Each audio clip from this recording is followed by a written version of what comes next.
Well, I know most of you have been entered in your internship. Some of you might have finished your surgery posting, and most of you have not. So, just to answer all of your phone calls that I get every day, here a PPT presentation for you guys. So, how to admit a patient in surgery ward? We encounter a patient in two places. First is in OPD, another one is in casualty. This patient that we encountered in casualty, his name was Bhagwan. So in both the cases, first we decide what treatment we should offer to the patient. First is conservative. In conservative, we prescribe medical treatment or we do some OPD minor procedure, and we ask the patient for further follow-up. For surgery, if the patient is not going to benefit with the medical management, then we take the patient for surgery. Before taking the patient for the surgery, we go for some routine investigations. For the routine investigation, first of all, this is a cheat that I made during my posting. It will help you. Take a screenshot of this slide. First is CBC, another one is PT INR, LFT, RFT, HBsAg, HIV. These are universal and we need to do this for every other patient for taking him for surgery. Then rapid antigen test and RT-PCR as per the COVID situation. X-ray chest, ECG, these are for the fitness and anesthesia stuff. Blood urine nitrogen serum creatinine. If you encounter a poor patient, you can ask for SGPT in place of LFT and serum creatinine in place of RFT, as LFT costs 300 rupees and SGPT is much cheaper. Then, once the investigations are done, you send the patient for medical fitness to the medicine OPD or medicine residents. Once you have obtained the fitness for the patient, then you write a drug list for that patient. The drug list comprises of first is surgery, that is general OT list. In general OT list, we need gloves, surgical blade, Vicryl 20, Ethlon 30, betadine scrub, betadine solution, spirit, IV set, 3-way, intracath. Intracath number 22, you should not order this. You should order intracath number 20, because in OT we might have to face some emergency situations, and in that situations we need a cannula with bigger bore. So intracath 20 is bigger size, so it helps during emergency situations. Dynaplast and hydrogen peroxide. These are the things. The other medical list is for anesthesia. First, there are 3 types of anesthesia that we might give to our patient. First is general, second spinal, and third is local. In uncooperative patients or in children or in major surgeries, we go for general anesthesia. In general anesthesia, we need injection propofol, glycopyrrolate, midazolam, and mefentin. We also do debridement procedures where local anesthesia suffice. So for the local anesthesia, you order lignocaine plus adrenaline or plain lignocaine. You have to ask your consultant for choosing one of these two. Okay. For spinal anesthesia, here is a list we have made. First is spinal needle. Order all the 3, because we might need to take more than one prick, and we might need another different gauze needle for the same patient. Injection anavin is bupivacaine that we used for anesthesia. This is bupivacaine.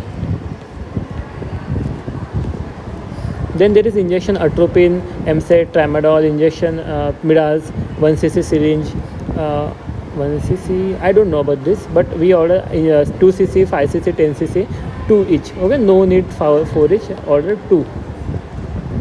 Intracath number 20, ordered intracath number 22. 3-way extension, IV fluid, RL, DNS, NS, 2 each, BSL strips, injection glycopyrrolate, IV set, BT set, cap mask, 5 pair, disposable gloves. Very important, you have to order disposable gloves. Okay. Then we go for the pre-op preparation. In the pre-op preparation, very important, TT, injection tetanus. We have to give injection tetanus because we are taking the patient for surgical procedure.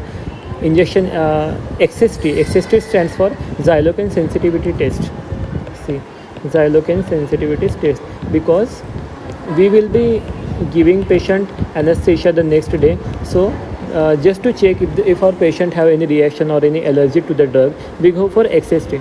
Then patient has to keep NBM from midnight 12 am. If the patient is old, give him Alprax. Alprax is for anxiety. It helps to maintain the BP during the operative procedure.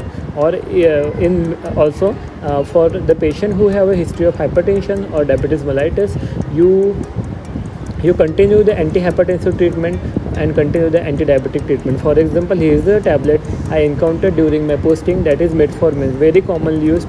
You should give metformin to the patient one night before. Also, if your patient have high sugar level or low sugar level, then you have to consult your consultant and also medicine residents, and they will help you out in planning the patient for the surgery. Fifth thing is surgical site part preparation, that is hair removal by shaving. Okay, very important. If you forget this, your consultant will eat you. During morning, ask the sister to give injection Taxim pre-op. You can give injection Taxim by two ways, either push or give it in IV drip with RL. Very important. Pre-op antibiotics is very important to prevent any kind of infection during surgery. OT clothes should be given to the patient before OT. Very important. These are very little things that we forget in our routine, so don't forget this. Then ship the patient to OT. This is a theatre complex. You can see here is a knife and we are going to take an incision. Very important, take permission from anesthesiologist to take the patient on table, that is Dr. Kolle sir on our college. Don't forget this, super important. Ship the patient to the OT table after taking consent, after taking permission from Kolle sir. Then once you have shifted the patient, ask the nursing staff to do all these things. Set the Bolus machine or triggers that we have in our OT, and I secure an IV line, pulse oximetry on the side of IV line, BP cup on the opposite side of pulse ox, opposite side of IV line. Insert a BP cup. Surgeon stands on the right side most commonly, or on the side of wound. Then we have to attach the cautery on the foot end of the patient. Here resides the trolley. Then once the surgery is done, go for the OT notes. Then write the post-op orders. Once you are done with the file, then we need to ship the patient to the ward, and for this you need to call the department and ask the sister to send the peon. And once the patient is shifted to ward, you have to go with the post-op care. You have to make sure that the antibiotics, IV line, IV fluids are given to the patient on time. Dressings at the specified regular interval, and then you have to discharge the patient with a smile.